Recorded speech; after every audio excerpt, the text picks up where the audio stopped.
Hi, everybody. It's Melissa at CIM. Unfortunately, because of the number of people we have to do this in a webinar format instead of our usual back and forth when we want to do the show and tell piece of it. So I'll go through the whole list here, and at the end, then we can take questions and show you things if there was any clarifications needed. So I'll go ahead and get started. The first thing I wanted to show you is in relationship to the participant record, which when we say participant record, that means this, when you highlight Daisy Duck here, that you would see her information, and that's the participant record. So in here, we have a new question that's been added of how do you prefer to be addressed? So this will be available to you so you can put nicknames in there, or you know, if they want to be Mr. So-and-so or Dr. So-and-so, you could put that in there as well. To get that information, and that will print on the PCSP report as well. We also, I'm not going to show this part, but the preferred method of communication, we made a change to that if the phone is selected but a phone isn't entered, then that means that it's going to use the person's phone number for the report and for the summary panels, so that you aren't having to re-enter the phone number twice in the system. It made no sense. So if it's the person that's phone that should be called as the preferred method, then you don't have to fill that extra thing in. We're also in the assessment not going to clone those 3 questions, hostile use, emergency room use, and physician visit, well, 4 things, and time since last hospital stay, because those are last 90-day questions, and we were asked to not clone that so that those are getting updated properly, since those are becoming key fields for your agencies now for tracking. Another field that we added in here, let's see, is in section A, I believe.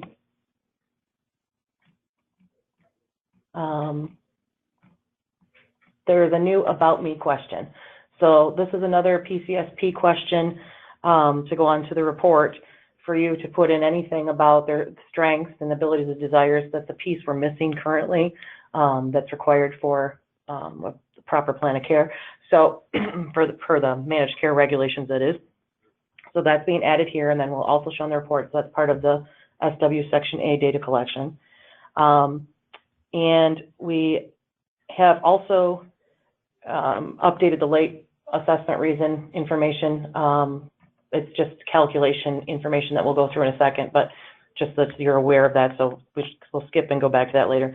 The backup plan report has also been updated to show you if the person should receive a copy of the backup plan report to include the person-centered plan. So if we go, I believe that's in D. I didn't write myself little notes. Where is that? Is it here? No. Where? Oh, no, it's in the caregiver, isn't it? Yes. Thank you. Yeah, so in the caregiver record, we have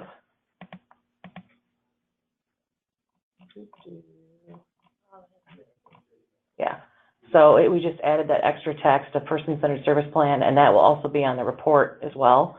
So that covers both of those pieces, and that's both in caregivers and community supports, which, speaking of community supports, this was informal supports, and it's been renamed because it was causing lots of confusion even for us.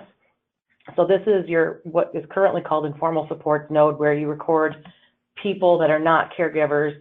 You may not know their full name. You may not even know their name, that you're writing down, you know, lawnmower guy or whatever, and recording information and tasks that they're performing. So that's where that will reside now, is under that, but you'll see that same question under them as well. Is the current, and then are they part of the backup plan too? So that already exists. We've also fixed the missing process in multi-record editors, and when we say multi-record editors, we mean things like medications. What was happening is, if you made changes to this grid and didn't save first and clicked the missing button, missing was automatically saving in the past, and if you had errors, like you violated some rule or created a duplicate or things like that that doesn't get checked till it's saved, those errors weren't being presented to you, and then it just deleted that whatever the error piece was, so that it couldn't do. So that piece of data that was in error wouldn't happen. So we fixed that. So now that won't do that, it's going to require you to save before you can do the missing process. So you save that first. The next thing here is, another pain point for you, the sports coordinators right now, is if you're doing a subsequent assessment, you've already set up all of the PCSP information, and in each section they have at the end to include on the PCSP. If you had this as yes and then wanted to change it to no or no issues identified because you've changed the questions up above and it no longer applies, it's going to let you do that. It's going to prompt you saying, hey, you have interventions or goals out there that are related to this issue. If you do this, we're going to automatically remove that for you. And so then you don't have to do all of that thing first. Okay. Oh, E. I'm being told to do E, and it'll show you. Okay. Good call. So it does this message right here. So if you click continue, it's going to remove it from the goals and interventions that are using section E as an issue. And what I mean by that is in each of these sections are these selected issues. E is not selected here. I don't know which one it's on right off the top of my head, but it would remove it if I clicked continue on that message, is all that's saying, so that E is no longer part of the person-centered service plan. And it's like I said, it's a warning. You don't have to do it. You could cancel it, go review the goals and interventions first and deal with it there and come back and then do it. Or if you already know and are like, yep, that's exactly what I wanted to do, then it does it for you. You don't have to do all that extra work. Another thing that we're doing in the new release is in the next assessment, we have the electronically sign, the PCSP, SW, and RN. And if you're working on updates in between assessments and you want the vendor to get a new updated person-centered service plan sent to them, what you will have you do is to check these boxes, and when they're both checked, then it's going to send a notice to the vendor in between assessments. And right now you can't do that because it requires an assessment date. So we're changing that not to require the assessment date in order for that notice to get sent. So that'll be your method of sending a person-centered service plan in the future. So, and all of this will be covered at the release itself. We're just showing you what progress has been made and what it's going to look like to get feedback from you. So that's another point I wanted to make for this.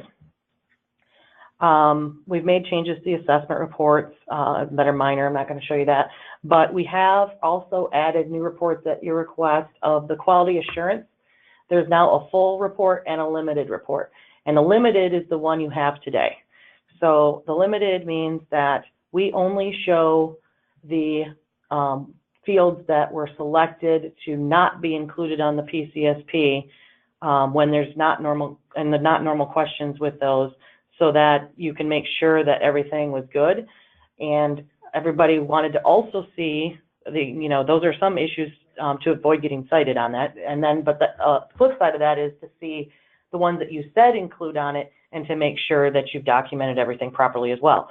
So the full includes both include on PCSP yes and no's, and the limited just shows the ones that were answered no. So that's been added. In caregiver, there was confusion out there, which it made sense to us too. We had a lot of places that we deal with helper type of primary, secondary, and then there was in the caregiver this primary contact question as part of these emergency family billing people.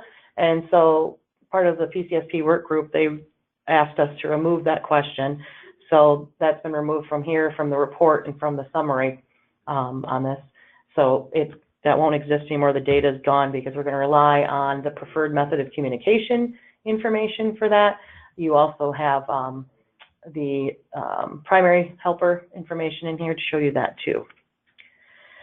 The other thing that we did is we took section C of the assessment And right now, oh, these are still showing here.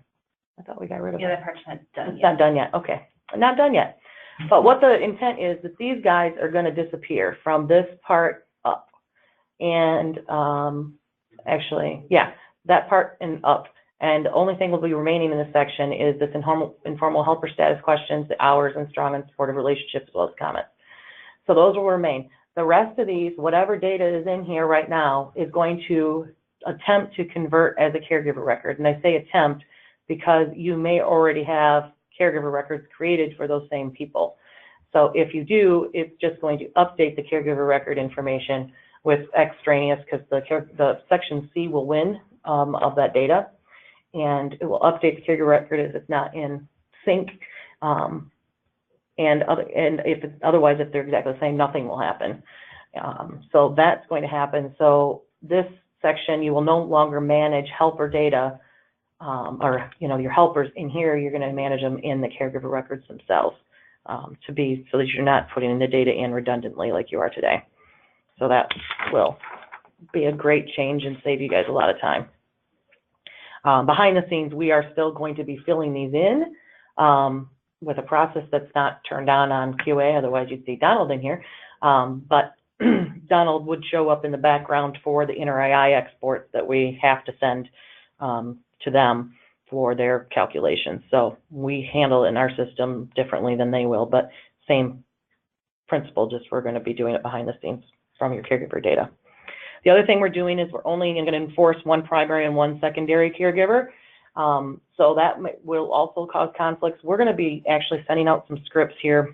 I'm not sure exactly when because we're still working on them, but to show you problem children that you may want to clean up before we do the release, which the release is not scheduled yet. It's not going to be too soon, spring.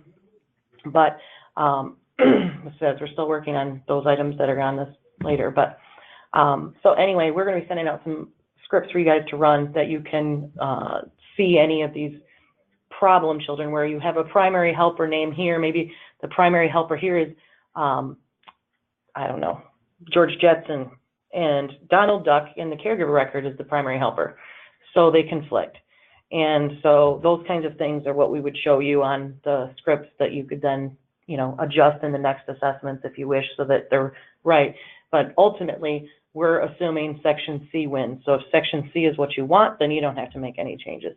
But so you'll be seeing some stuff from us coming up to help you, clean those things up ahead of time if you wish to, so that they get converted how you want them to be converted.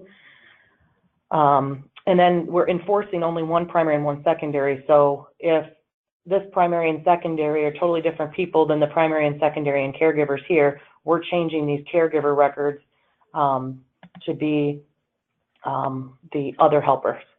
So they won't get lost, they'll still be there, there'll be an other helper. You'll be able to add more than primary and secondary as others, but you won't be able to have two primaries or two secondaries of caregivers in there, just one each, so that we can backfill into Section C behind the scenes. Otherwise, we won't be able to do that. So we're enforcing that.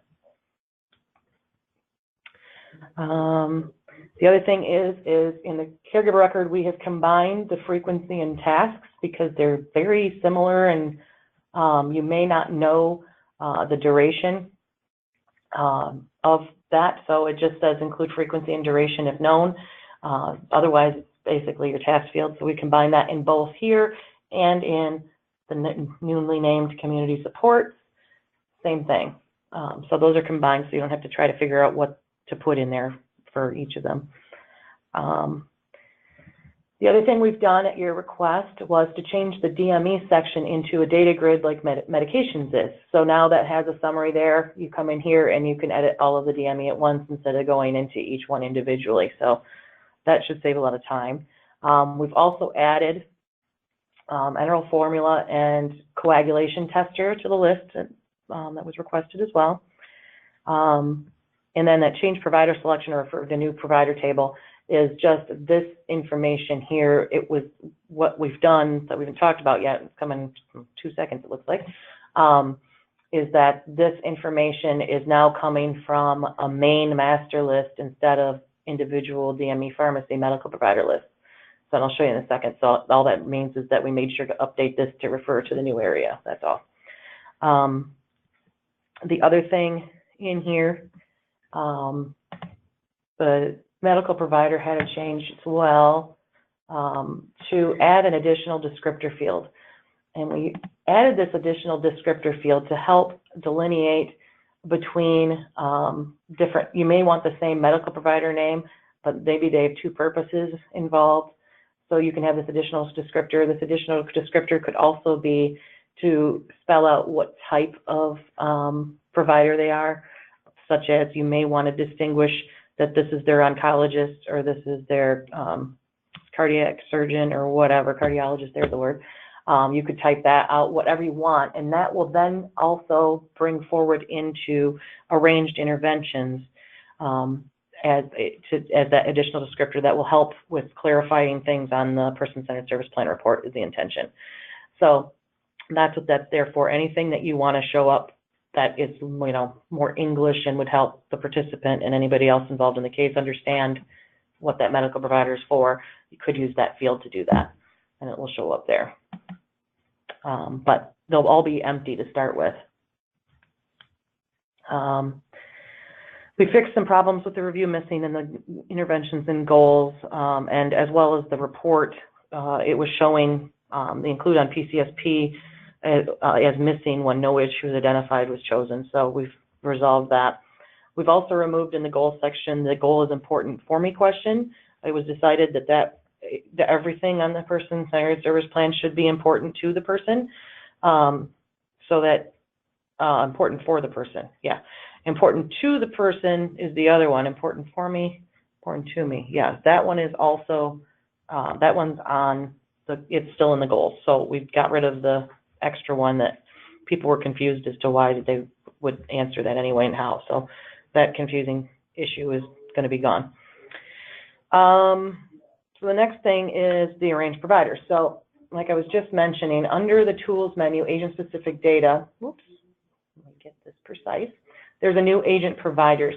Right now, you're also seeing the old ones of the arranged providers, DME providers, medical pharmacies. Those guys are actually going to disappear here in our QA release soon when they get to that part. Right now, we just got the new one added. But this is where we are merging all four of those into one list. So the one list, so you're seeing pharmacies in here with doctors, in here with DME providers. And I forgot the fourth one. The arranged providers. So if they are an exact match, they will merge together. If the business name is the same, if the business name is different, it's going to create a secondary. You have the choice to mark them active or not. So this is a way now that you can get them off of the lists and the drop downs if you want. And they have to be there for historical case records, but this will then get rid of it for you. So that's going to be a cool feature to get that list smaller for you. You can then select which types of providers they are, and this selection will determine whether or not they show up in the DME section as a DME provider. So this 4C Family Pharmacy was not in our DME dropdown. It would be, though, in the pharmacy dropdown because pharmacy is checked. So they could be all of these, one of these, whatever, but otherwise the rest of the data will convert over.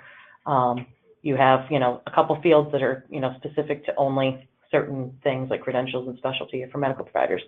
And same thing, these are, for arranged providers for the most part. So they're all merged together so you can manage them together, therefore you don't have to double data enter them everywhere. Now this is not merged with the MySys vendors. That's something we would love to do, but it's going to be a lot of work, and MySys still exists. So we're considering for 4.0, but it might not be in the first release of 4.0. Just because we want to get it out there sooner than later, and that will be a huge change. So right now, this provider list will be different from your vendors in MySys and will remain that way for unknown amount of time, but ultimately we'd love to combine them all, just to save you guys time. Let's see here. So then go back to my person. Oh, I should, it's going to work.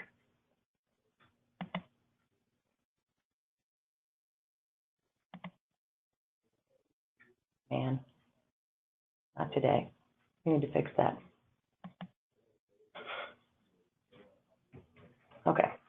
we're back here.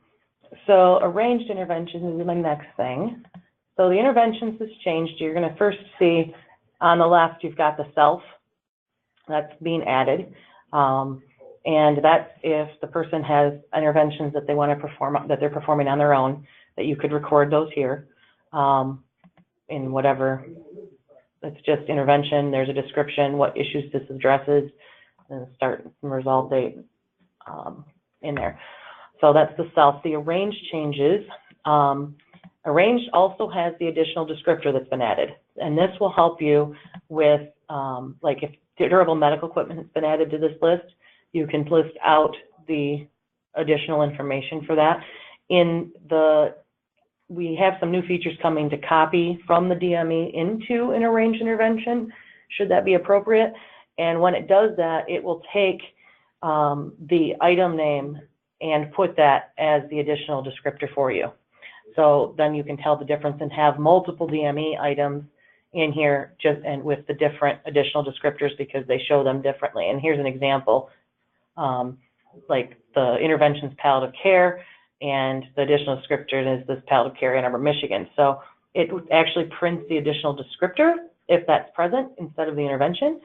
So on this other one here, the additional descriptor is U of M palliative care. So you can have more than one of any of them as long as the descriptors are different. If you have a blank descriptor on one and want to add another one, you won't be able to until you enter a descriptor on the original. So if you've got one now for, I don't know, one of these in the existing list, let's say incontinence supplies, and maybe there's two providers, doubt it, but maybe, who knows. One may be that the caregivers are buying it, and one is that JMB Medical is doing some of it.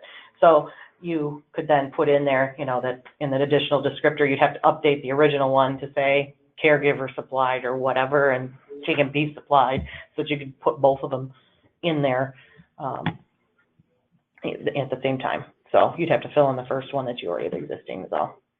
You can't have a blank one and one with something. They both have to have something if you're going to do a duplicate.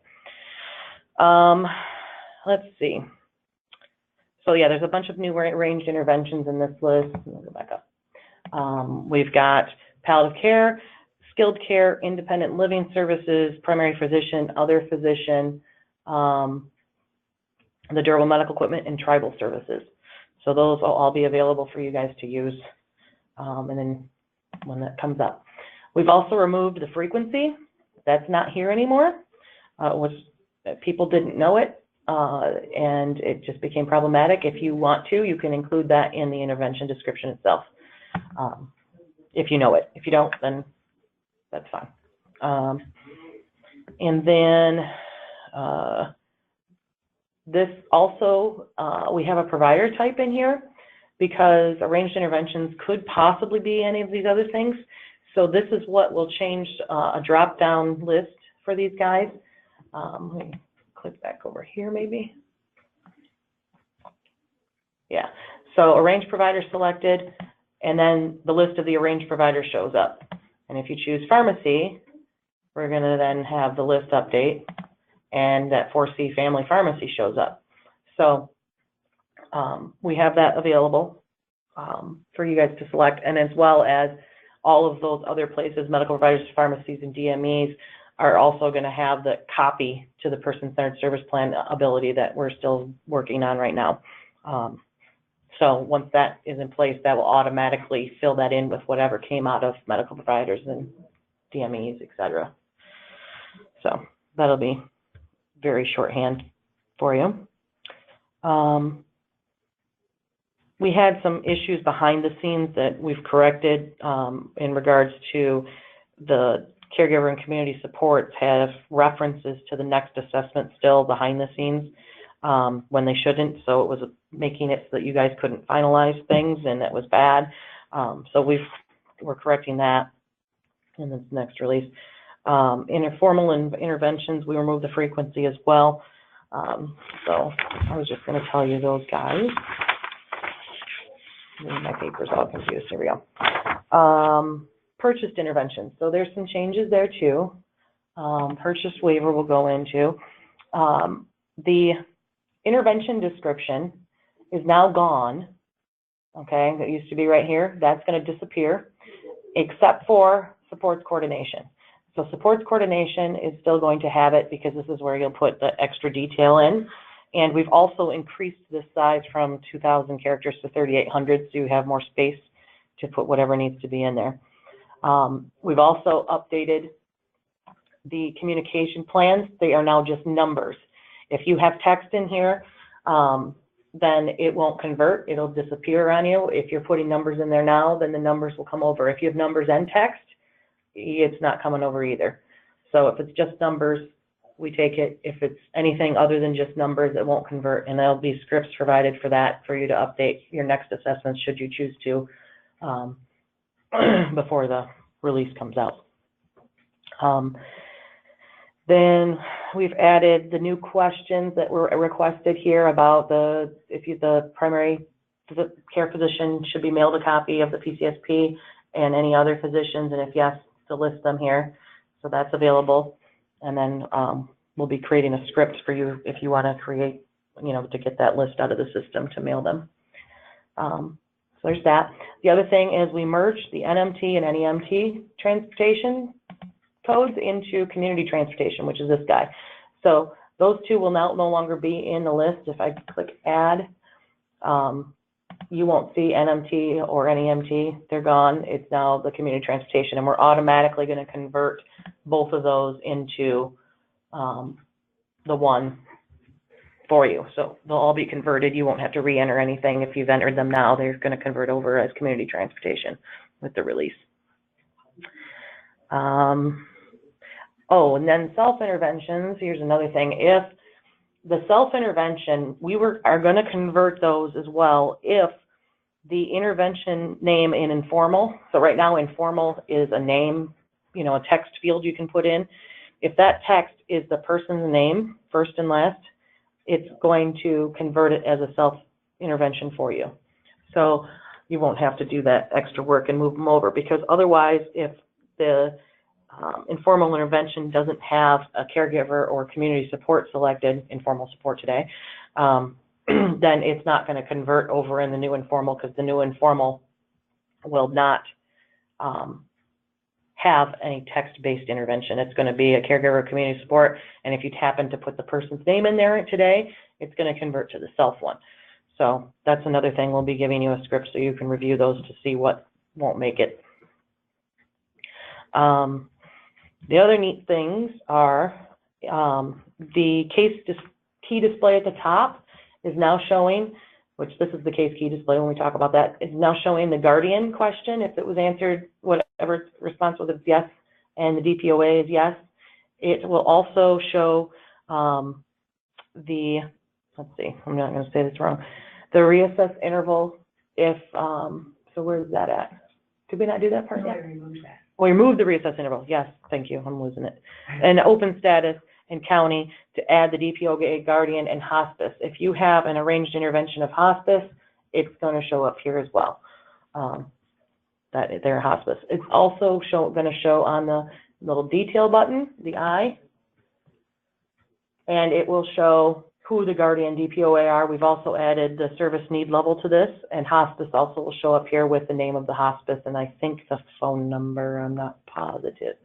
But yeah, so that information's been added, so you have shortcuts to get to that information easily.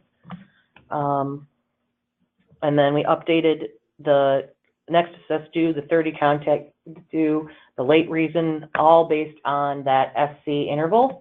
So this SC interval is going to control now how often they should assess you and contact you. These are going to control your to-dos when they're actually due, and we've updated that throughout the system for you. And then the other thing too is that we've added the new PCSP or PCP meetings, and that also will become a to-do item based on you need that to begin, every 180 days or whatever this is. These do have max dates on them that the state had set. So it's 60 for this. We did 360 for assessments because you have to do PCP meetings and assessments every 180 days, basically. So when you add the two together, you get 360, and then an extra 5 would have made you late. so we don't let you go a full year on the assessment interval. It goes to 360. It'll tell you that if you type it in wrong and try to put in 365, that the max is 360. So in the progress notes, there's been added the PCP meeting as an option. We also renamed the 30-day to monitoring contact throughout. It's not 30-day contact due in a to-do item anymore. It'll be monitoring contact due because we don't know what the interval necessarily is. So that's been, it's made it generic. So we have PCP meeting. PCP meeting's pretty simple. You have your notes and the standard stuff from before. We also put in the duration if you guys want to use that to track time for anything in that. But this is where the PCP meeting gets recorded, and this is what's going to control the to-do item to be completed. So the to-do item will be completed when this is entered, and then it'll be reset from that. And then I lost my train of thought on that.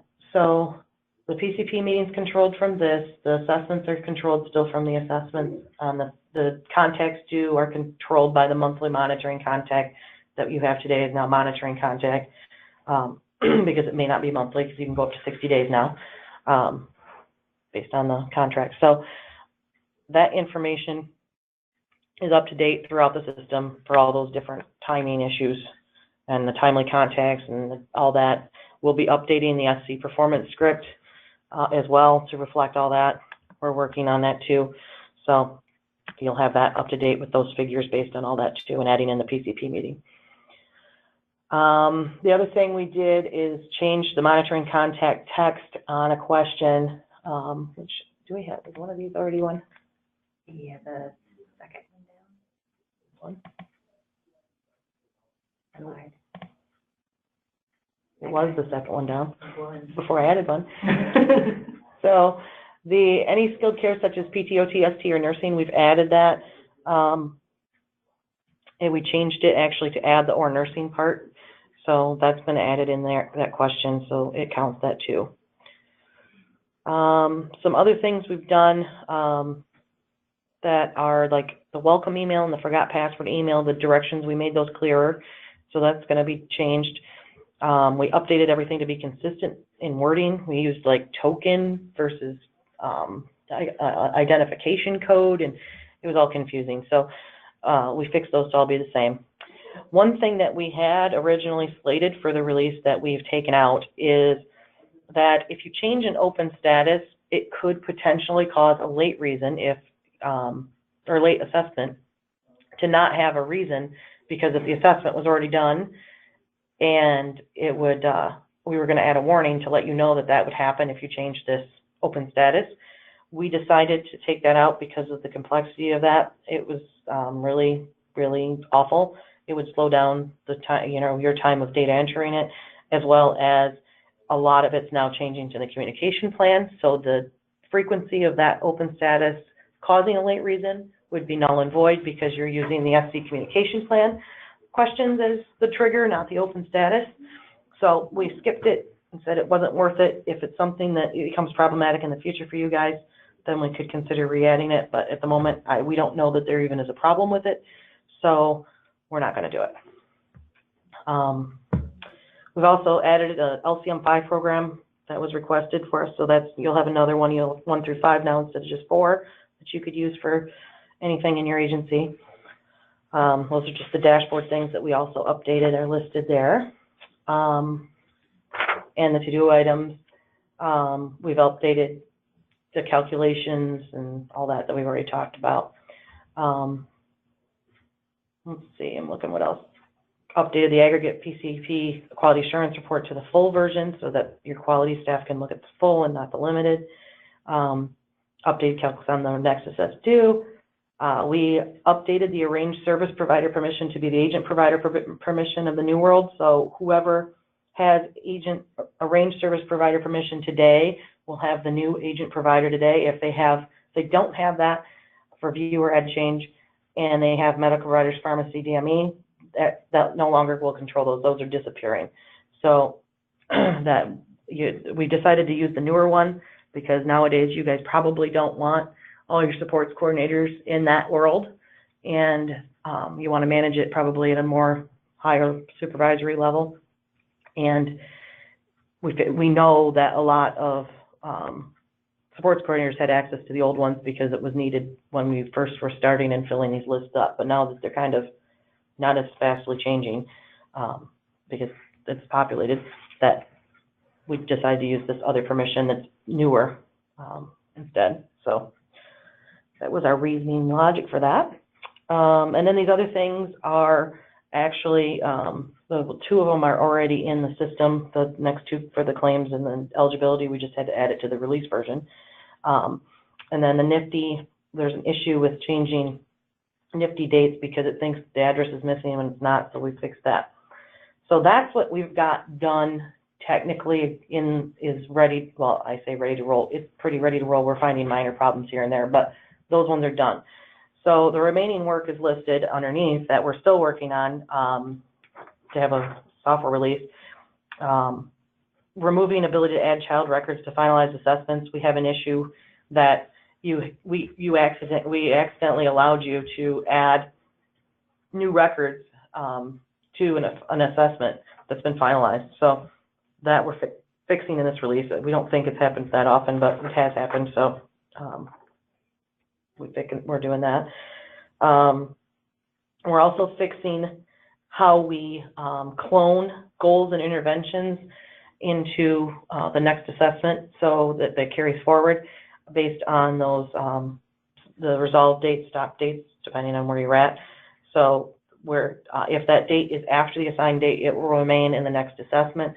If it's before it, it's not. It's just going to go to the dated one alone. So it's going to be consistent across all of them. Right now, they're all got little different rules to them. They're all going to be consistent in how that world works, and it's going to be based on the date. So some automatically don't come off, and you have to manually delete them now. That won't happen anymore. If you put the resolved or stop dates in, the system will take care of it for you and get rid of it when it's appropriate from the next assessment. And then we've got the copy to PCSP buttons that are going to automatically connect those records to your interventions so that you don't have to do data entry and can maintain it at one place from that location in itself. So that's a huge change we're working on. We're still working on the medical provider, updating its little drop down to go to the new world. Same thing with pharmacy. So those guys aren't done yet. And then we're working on the new PCSP report and getting rid of the other two issues and interventions will no longer be in the list. They'll be gone from the reports menu, which I'm not in the right spot. But they're right here now. Those two are going to go away and it'll just be one PCSP report, which is the new design that came out of the work group. So that's not done yet because we had to get all the underlying stuff done first. We're also going to enable interventions to be used in Compass Go if all goes well. We haven't done it yet, so we're hoping to be able to do it as needed so that you'll be able to add, edit, and delete offline for those. Right now you can do goals, so that's why goals isn't included, but the interventions need to be editable there. We're also reorganizing the goals and intervention summary to make them less big and group things together more. So we're working on that right now. We've got more work to do on the informal interventions, which is why I'm not showing it to you. There's things that aren't working that were done, but there's a minor issue that has to get fixed, as well as we have to do the removal of the intervention description and prompt for the caregiver or community support.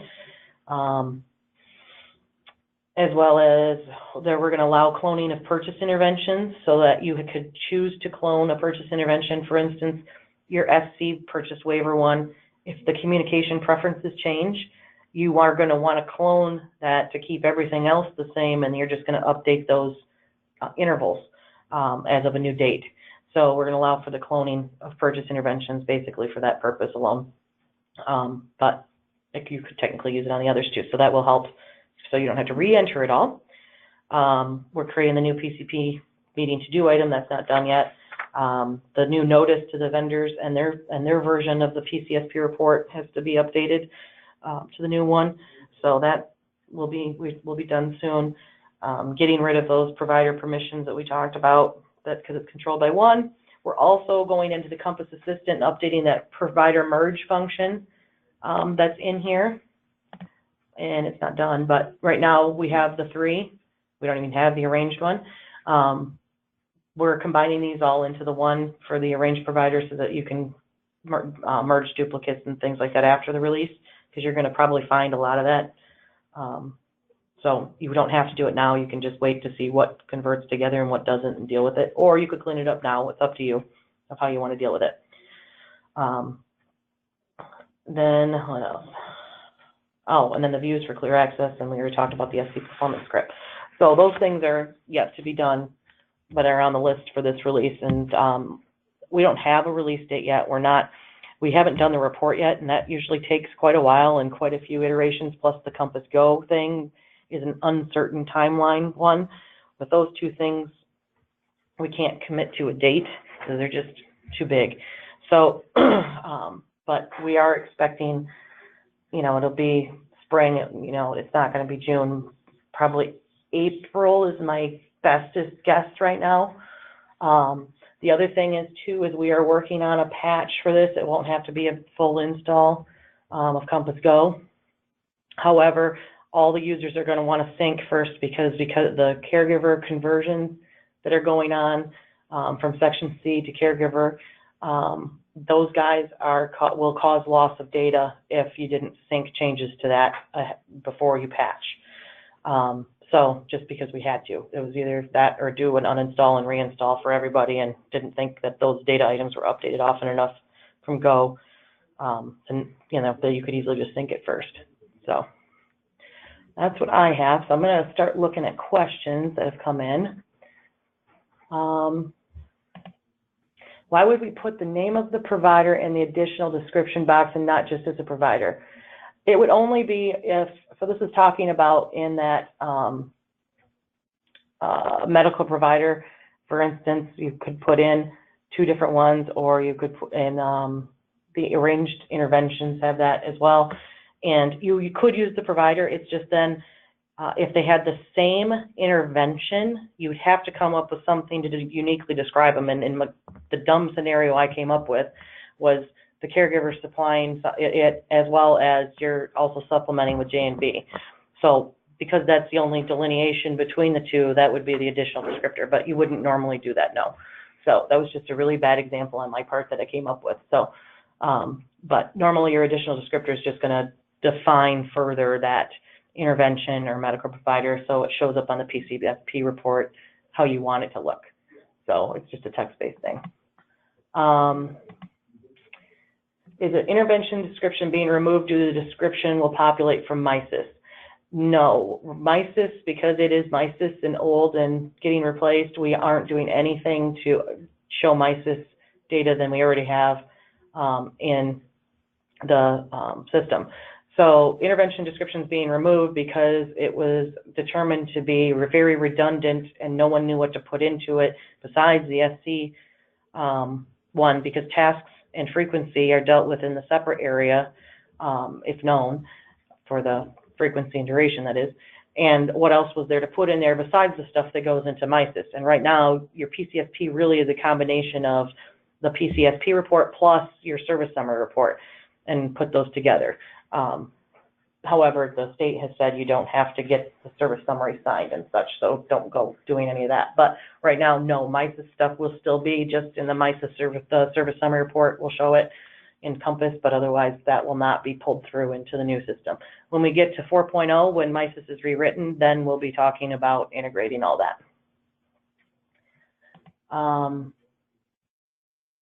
Let's see.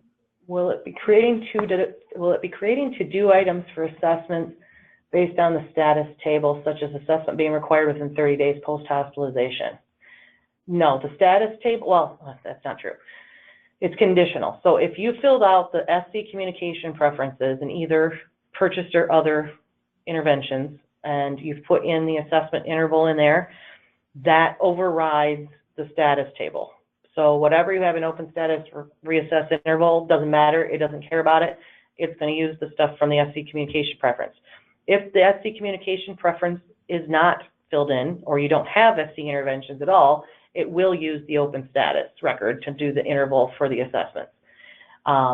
So the nursing home is still controlled though by the care setting. So if they go in the nursing home and come back out and they have to be assessed in 7 days, that still applies from the status. But otherwise, no, there's nothing about 30 days post-hospitalization even in the system now. So that doesn't exist. We just have the nursing home one. I actually wasn't sure that you had to do a full assessment post. I think that was the issue, is that some agencies are doing full assessments with 30 days post-hospitalizations and others are not. They're doing a review and a mini assessment basically, but not an actual full thing. So that was why that never got programmed.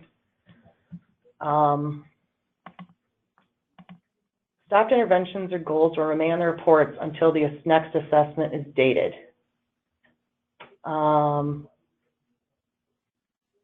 Yes, that's why we added the stop dates to the new report. So they have to remain on there or you'll lose the information permanently. But the start and stop dates are on the PCSP report in the new version, so that it's clear that things are, stopped, but they're still on there until the next assessment's dated. So otherwise that data is lost in the system and you can't delete it. You'll get cited.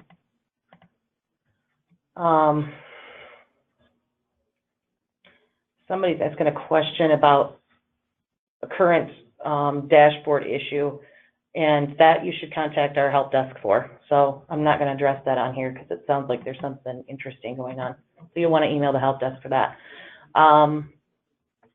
When we convert the informal supports data, if there's no data in informal supports, then any data in caregivers will remain intact. Is this true? So if you have nothing in section C of the assessment for primary and secondary helpers, then caregivers, yes, it will not be touched. It will remain exactly the same. If there is data though in section C, primary and secondary helpers, it will go and see what caregiver information is and update it with what the helper data has. And so the caregiver information will get updated with that information. But caregivers will not be deleted at all as part of this. They'll just get marked to other helper if we have a primary and secondary that are different in section C than are in the caregivers. We'll just move them to other. It's also being changed. If you have multiple primary and secondary, it's all going to switch to other. Yes. If you're right, because right now you're allowed to have multiple caregivers in the caregiver world as primary and secondary, and if you do have that situation, then we're randomly picking one to be the others, or they're all going to others. They're all going to other. Never mind, we're not randomly. We decided we're not doing that. So there's actually a script going to come out for cleanup on that too, if you want to clean it up ahead of time so that they're not moved to the other helper, and then you don't remember what they were before. I mean, you could look at the history, but it wouldn't be as easy. Okay. This webinar, will it be uploaded to Training Videos in Compass? Yes, we did record this because I forgot to put that on the initial email. But yes, we're going to post this up on the Training Videos in Compass. It's really not a training, it's a preview. So it's not quite that, but that's where we'll put it. It'll come down probably after we have the release out, but then you can have your sports coordinators watch it if they want to be interested in seeing it. All right. Somebody's asking about having a to-do item for post-hospital visit to trigger past, to cover those who are doing full assessments or just visits. We'd have to talk a lot more about that, and that would not be in this release for sure. So that's an enhanced thing we can talk about at waiver director meetings, but the last time it got brought up, it was denied that they didn't need it. So, all right, I don't have any other questions in here. So I think then we're all set. And please contact us if you have any other questions that you think about after this webinar today. And otherwise, thank you.